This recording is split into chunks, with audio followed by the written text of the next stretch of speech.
नमस्कार, UP live देख रहे हैं आप। मैं हूं आपके साथ आयुष्पाल। यूपी लाइव में हम आज बात करेंगे लखनऊ में पीएम मोदी के जन्मदिन पर आयोजित कार्यक्रम को लेकर के, जिसमें प्रदेश के मुख्यमंत्री योगी आदित्यनाथ ने शिरकत की है। इसके साथ ही बात होगी स्वस्थ नारी सशक्त परिवार अभियान और 8वें राष्ट्रीय पोषण माह की, जिसका शुभारंभ अब पीएम मोदी ने किया है। जानेंगे अपडेट पशु तस्करों से जुड़े मामलों को लेकर के, लेकिन सबसे पहले बात सेवा पखवाड़े के शुभारंभ को लेकर के करते हैं। आज देश के प्रधानमंत्री मोदी का जन्मदिन है।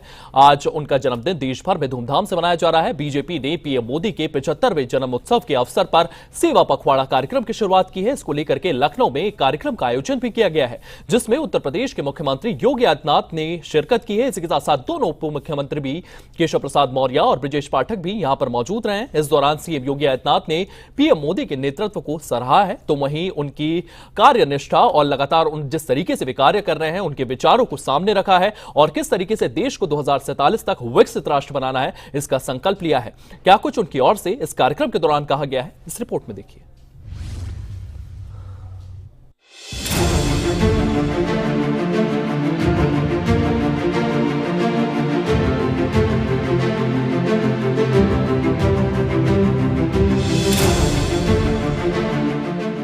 देश भर में बीजेपी ने पीएम मोदी के 75वें जन्मदिन के अवसर पर सेवा पखवाड़ा कार्यक्रम शुरू किया है। इसी तरह से लखनऊ में भी सेवा पखवाड़ा कार्यक्रम शुरू किया गया। उत्तर प्रदेश के मुख्यमंत्री योगी आदित्यनाथ ने दीप प्रज्वलित पीएम मोदी के अच्छे स्वास्थ्य के साथ लंबी उम्र की कामना की। कार्यक्रम में प्रदेश के दोनों उप मुख्यमंत्री केशव प्रसाद मौर्य और ब्रजेश पाठक भी मौजूद रहे। कार्यक्रम को संबोधित करते हुए मुख्यमंत्री योगी आदित्यनाथ ने कहा कि पूरे देश में बीजेपी आज से 2 अक्टूबर तक सेवा पखवाड़ा कार्यक्रम का शुभारंभ कर रही है। 17 सितंबर से 2 अक्टूबर के बीच में विभिन्न प्रकार के कार्यक्रमों के साथ देशवासियों को जुड़ने का अवसर प्राप्त होगा। यह हमारा सौभाग्य है कि सेवा पखवाड़ा का शुभारंभ देश के प्रधानमंत्री नरेंद्र मोदी के पावन जन्मदिन से शुरू हो रहा है। भारतीय जनता पार्टी आज से 2 अक्टूबर तक सेवा पखवाड़ा कार्यक्रम का शुभारंभ कर रही है।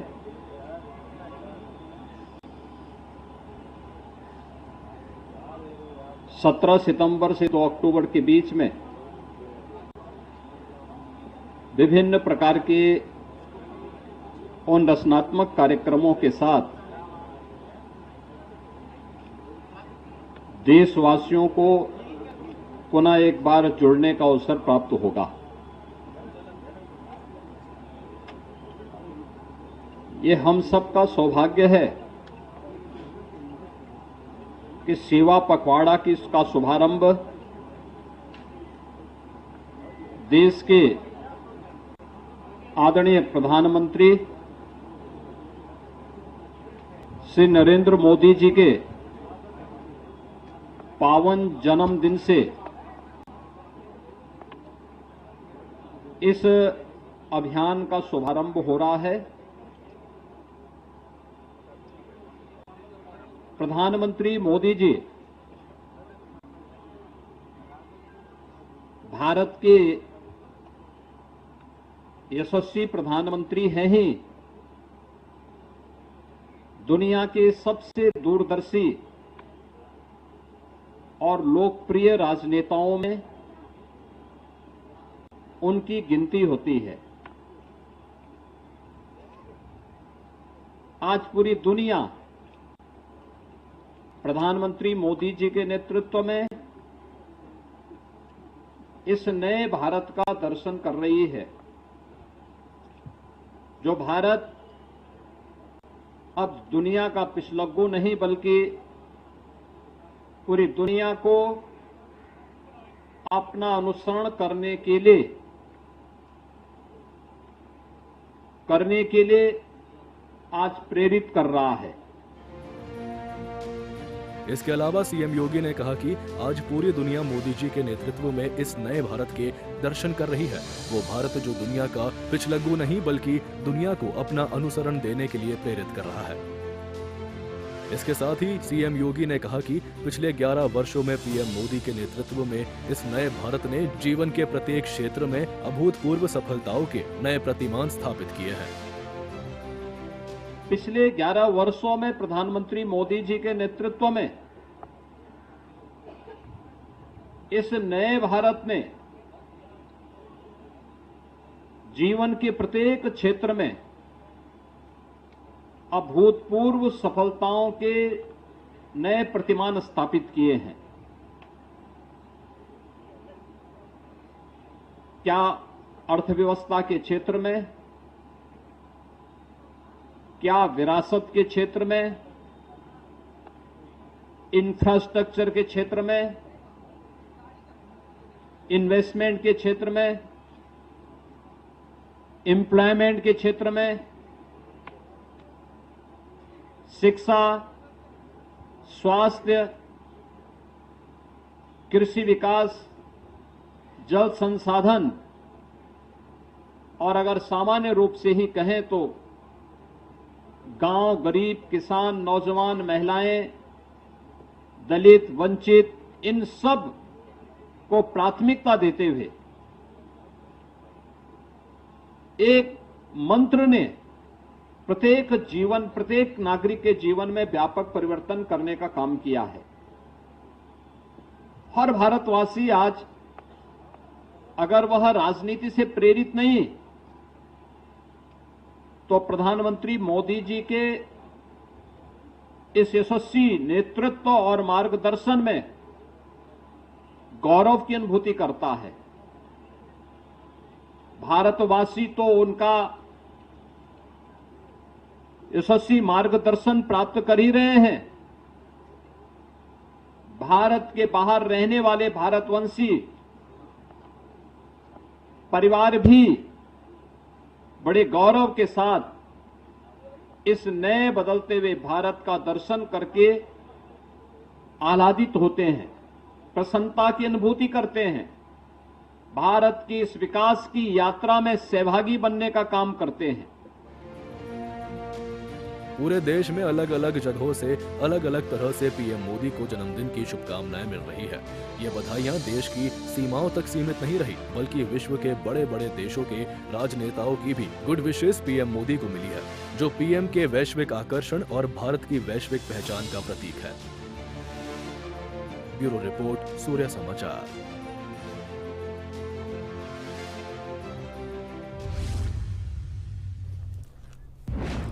वहीं सेवा पखवाड़े की शुरुआत के बाद लखनऊ में ही एक अन्य कार्यक्रम का आयोजन किया गया है, जिसमें स्वस्थ नारी स्वस्थ परिवार अभियान की शुरुआत की गई है। तो वहीं 8वें राष्ट्रीय पोषण माह का शुभारंभ भी किया गया है। इस कार्यक्रम में सीएम योगी आदित्यनाथ ने लोगों को संबोधित किया है और स्वास्थ्य के प्रति जागरूक करते हुए वे नजर आए हैं। लोगों से अपील की है कि वे अपने स्वास्थ्य को अच्छा बनाए रखें। इसी के साथ साथ इस कार्यक्रम के दौरान उनकी ओर से क्या कुछ कहा गया है, इस रिपोर्ट में देखिए।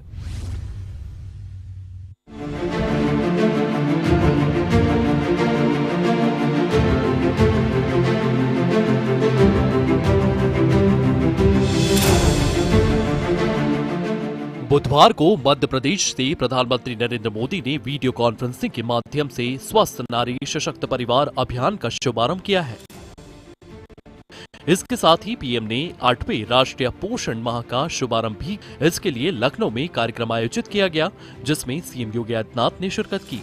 इस अवसर पर उल्लेखनीय कार्य करने वाले निश्चय मित्रों और रक्तदाताओं को सम्मानित भी किया गया। तो वहीं सीएम योगी ने नौनिहालों का अन्नप्राशन भी किया। इस दौरान सीएम योगी काफी खुश दिखे, उन्हें गोद में लेकर दुलार भी करते हुए नजर आए। सीएम योगी ने कहा है कि पीएम मोदी के नेतृत्व में विकास और सेवा का संगम हो रहा है। उन्होंने महिलाओं की स्वास्थ्य जांच, पोषण कार्यक्रम और जागरूकता गतिविधियों पर जोर दिया। साथ ही भाजपा युवा मोर्चा द्वारा रक्तदान शिविर का भी समर्थन किया। नारी सशक्तिकरण की दिशा में उठाए गए कदमों को अगर हम देखते हैं तो बेटी बचाओ बेटी पढ़ाओ का कार्यक्रम हो, मातृवंदना का अभियान हो, या फिर देश की सर्वोच्च पंचायत, संसद और विधानसभाओं में महिलाओं के लिए 33% आरक्षण के लिए नारी शक्ति वंदन अधिनियम, ये सभी महिला सशक्तिकरण और मातृशक्ति के सम्मान से जुड़े हुए अभियान हैं, जिसे नया भारत पूरे मनोयोग से स्वागत करता है और उनका अभिनंदन करता है। आदरणीय प्रधानमंत्री जी की ही इस प्रेरणा से उत्तर प्रदेश सरकार ने पिछले 8 वर्ष के अंदर इस दिशा में अनेक कदम बढ़ाए। खास तौर पर बेटी की निःशुल्क शिक्षा की व्यवस्था हो या फिर मुख्यमंत्री कन्या सुमंगला योजना, जो अलग अलग चरणों में बेटी को जन्म लेने से लेकर के बेटी को स्नातक तक की शिक्षा के लिए 25,000 रुपए के पैकेज की व्यवस्था प्रदान करता है।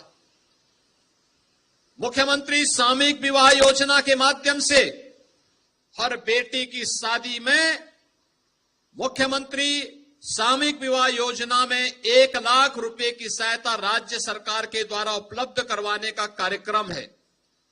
या फिर प्रदेश के स्तर पर चलने वाले वे सभी अभियान जो आज नारी शक्ति को सशक्तिकरण की ओर आगे बढ़ाने में अपना योगदान दे रहे हैं। और उसी क्रम में प्रधानमंत्री जी ने आज अपने पावन जन्मदिन पर देशवासियों को स्वस्थ नारी सशक्त परिवार के जिस अभियान के साथ जोड़ा है, उस अभियान का शुभारंभ आज हम लोगों ने लखनऊ में, और मुझे बताते हुए प्रसन्नता है कि अभियान स्वास्थ्य शिविर के माध्यम से महिला संबंधी जो विभिन्न प्रकार के स्वास्थ्य संबंधी समस्याएं होती हैं, उन सब के अभियान को पूरे प्रदेश भर में एक साथ 20,324 शिविरों के माध्यम से यह कार्यक्रम स्वास्थ्य विभाग के द्वारा संचालित। बता दें कि संतुलित आहार, स्वस्थ जीवन शैली जिसमें चीनी तेल का सेवन 10% कम करने के साथ साथ स्थानीय मौसम भोजन को बढ़ावा देने और मोटापा, कुपोषण और जीवन शैली रोग पर फोकस करना है।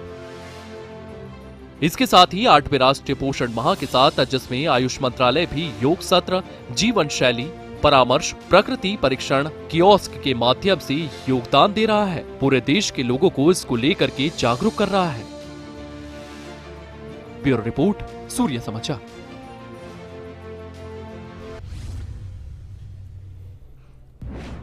वहीं सोमवार और मंगलवार के बीच की रात गोरखपुर में पिपराइच थाना क्षेत्र के एक गांव में पशु तस्करों का आतंक देखने को मिला है। यहां गांव में पशु तस्करों ने खूंटे से बंधे पशुओं को खोलकर चुराने की कोशिश की है, लेकिन गांव वालों ने मिलकर उन्हें दौड़ा दिया, जिसके बाद इन तस्करों ने फायरिंग भी की है। इस फायरिंग में एक नीट छात्र की मौत हो गई है।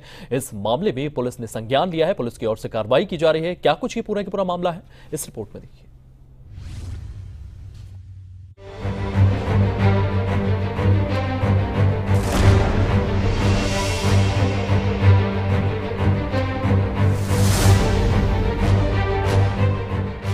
गोरखपुर पिपराइच थाना क्षेत्र के जंगल दूसड़ गांव में सोमवार आधी रात उस वक्त सनसनी फैल गई जब पशु चोरी करने आए तस्करों ने 19 वर्षीय नीट छात्र की गोली मारकर हत्या कर दी। छात्र की पहचान दीपक गुप्ता के रूप में हुई है, जो नीट की तैयारी कर रहा था। गांव वालों ने दावा किया था कि देर रात 3 गाड़ियों से पशु तस्कर गांव पहुंचे। वे मवेशियों को खूंटे से खोल रहे थे, तभी ग्रामीणों ने शोर मचा दिया। इसी बीच दीपक भी शोर सुनकर बाहर निकला और तस्करों के पीछे दौड़ा। तस्करों ने उसे पकड़ लिया और जबरन गाड़ी में बैठा लिया। करीब 1 घंटे तक उसे इधर उधर घुमाने के बाद आरोपियों ने उसके मुंह में गोली मार दी और शव को सरैया गांव के पास फेंक दिया। पशु तस्करों में से एक को ग्रामीणों ने पकड़ लिया था और उसके साथ मारपीट भी की थी। एसएसपी गोरखपुर रामकरण नैयर ने बताया कि ग्रामीणों द्वारा पकड़े गए एक आरोपी अजब हुसैन को गंभीर हालत में अस्पताल में भर्ती कराया गया है और एक अन्य आरोपी रहीम को पिपराइच और कुशीनगर पुलिस की संयुक्त कार्रवाई में गिरफ्तार कर लिया गया है। उसने पुलिस पर गोली चलाई थी, जिसके परिणाम स्वरूप पुलिस की जवाबी गोलीबारी में उसे गोली लग गई। क्षेत्र पिपराइच में जो महुआ चाफी ग्राम में घटना हुई थी, उसके क्रम में प्रकाश में आए अभियुक्तों में से एक अजब हुसैन जो है, जिसको ग्रामीणों के द्वारा पकड़ा गया था, वर्तमान में हॉस्पिटल में गंभीर हालत में भर्ती है। इसके अतिरिक्त एक अभियुक्त रहीम, जिसकी पुलिस को तलाश थी, उसकी एसओ पिपराइच एवं कुशीनगर पुलिस की टीम के द्वारा अभी जॉइंट ऑपरेशन में गिरफ्तारी हुई है, जिसमें उसके द्वारा पुलिस टीम पर फायरिंग की गई थी और जवाबी आत्मरक्षार्थ पुलिस फायरिंग में उसको गोली लगी है, जिसका पुलिस के द्वारा उसको गिरफ्तार किया गया है। इसके अतिरिक्त 2 अन्य अभियुक्त छोटू और राजू को हिरासत में लेकर के पूछताछ व अग्रिम विधिक कार्रवाई की जा रही है। 2 अन्य अभियुक्त जो इस केस में जिनकी पहचान अभी तक हुई है, उनके खिलाफ उनके ऊपर पुरस्कार घोषित किया गया और उनको पकड़ने के लिए जो हमारी 5 टीमें बनी हुई थी, वह सब टीमें लगी हुई हैं। अब तक टोटल इस केस में 4 लोग अकाउंट फॉर हो चुके हैं और अग्रिम विवेचनात्मक कार्रवाई चल रही है। इसके अलावा 2 अन्य आरोपियों छोटू और राजू को पूछताछ और आगे की कानूनी कार्रवाई के लिए हिरासत में लिया गया है। इस मामले में 2 अन्य पहचाने गए आरोपियों की गिरफ्तारी के लिए इनाम की घोषणा की गई है और पुलिस की 5 टीमें सक्रिय रूप से उनकी तलाश कर रही हैं। अब तक इस मामले में 4 लोगों की पहचान हो चुकी है और आगे की जांच जारी है। अब देखना होगा कि फरार आरोपियों को पुलिस कब तक पकड़ पाती है और मृतक को इंसाफ कब तक मिलता है। ब्यूरो रिपोर्ट, सूर्य समाचार।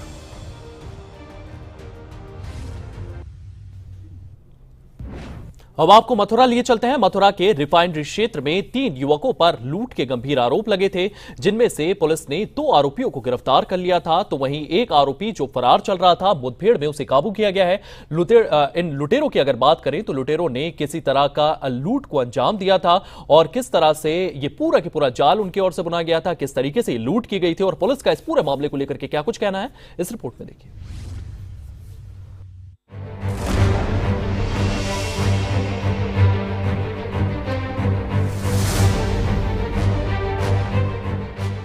उत्तर प्रदेश पुलिस का लंगड़ा अभियान जारी है। मथुरा में पुलिस ने एक लूट के वांछित आरोपी शकील मुठभेड़ में गिरफ्तार कर लिया है। दरअसल 15 सितंबर 2025 को शकील और उसके 2 साथियों ने एक ट्रक चालक से लिफ्ट ली, जिसके बाद उन्होंने 2 अन्य यात्रियों को नशीला पदार्थ पिलाया और उन्हें लूटने का प्रयास किया। इस घटना के बाद शकील फरार चल रहा था। इसको लेकर मथुरा के रिफाइनरी थाना पुलिस संदिग्ध व्यक्तियों और वाहनों की जांच कर रही थी। जांच के दौरान जब पुलिस ने एक व्यक्ति को रोकने की कोशिश की तो वो पुलिस को देखकर भाग गया। पुलिस ने उसका पीछा किया तो उसने पुलिस पर गोली चला दी। जवाब में पुलिस ने भी गोली चलाई, जिससे आरोपी शकील घायल हो गया। थाना रिफाइनरी की पुलिस के द्वारा संदिग्ध व्यक्ति एवं वाहनों की चेकिंग की जा रही थी। चेकिंग के दौरान पुलिस के द्वारा एक व्यक्ति को रोकने का प्रयास किया गया तो वो पुलिस को देख करके भागने लगा। भागते हुए व्यक्ति का पुलिस ने पीछा किया और उसको ललकारा तो उसने पुलिस पे फायरिंग की। जवाबी कार्रवाई में पुलिस ने भी उस पर फायरिंग की, जिसमें कि उसके पैर में गोली लगी। घायल व्यक्ति ने अपना नाम शकील उर्फ भूरा निवासी मैनपुरी बताया। उसे तत्काल ही प्राथमिक उपचार हेतु जिला अस्पताल मथुरा भिजवा दिया गया। शकील थाना रिफाइनरी पे पंजीकृत मुकदमा अपराध संख्या 287/25 में वांछित था, जो कि एक जहर खुरानी की घटना है। दिनांक 15 सितंबर 2025 को एक ट्रक ड्राइवर से शकील एवं इसके 2 अन्य साथियों ने लिफ्ट ली थी तथा ट्रक ड्राइवर और उसमें सवार 2 अन्य सवारियों को उन्होंने नशीला पदार्थ खिलाकर उनसे लूटपाट करने की कोशिश की थी। इस संबंध में थाना रिफाइनरी पे मुकदमा पंजीकृत था, जिसमें कि तत्काल 2 लोगों को गिरफ्तार कर जेल भेजा गया था एवं शकील मौके से भागने में कामयाब रहा था। आज थाना रिफाइनरी की टीम ने मुठभेड़ में शकील को गिरफ्तार किया गया, जिसके कब्जे से 2 मोबाइल फोन, 1 तमंचा, 2 खोखा कारतूस, 2 जिंदा कारतूस, कुछ दवाइयां जो कि प्रथम दृष्टया नशे की दवाइयां प्रतीत होती हैं एवं 1020 रुपये मिले हैं। शकील से और गहनता से पूछताछ कर इसमें अग्रिम विधिक कार्रवाई की जाएगी। बता दें कि नशीला पदार्थ पिलाने के बाद लूटने का प्रयास करने वाले आरोपियों में से एक फरार हो गया था और रिफाइनरी थाने में मामला दर्ज किया था, जिसमें 2 लोगों को गिरफ्तार कर जेल भेज दिया गया था, जबकि शकील फरार हो गया, जो कि रिफाइनरी पुलिस टीम की कार्रवाई के बाद मुठभेड़ में गिरफ्तार कर लिया गया है। ब्यूरो रिपोर्ट, सूर्य समाचार।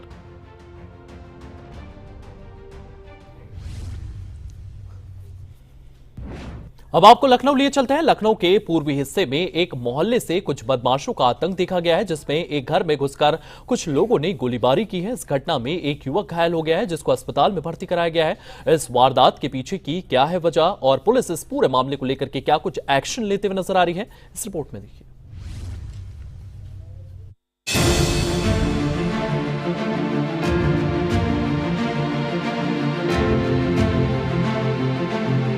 उत्तर प्रदेश की राजधानी लखनऊ में एसयूवी सवार बदमाशों ने घर में घुसकर एक युवक को गोली मार दी। गोली लगने से वो लहूलुहान होकर वहीं गिर गया।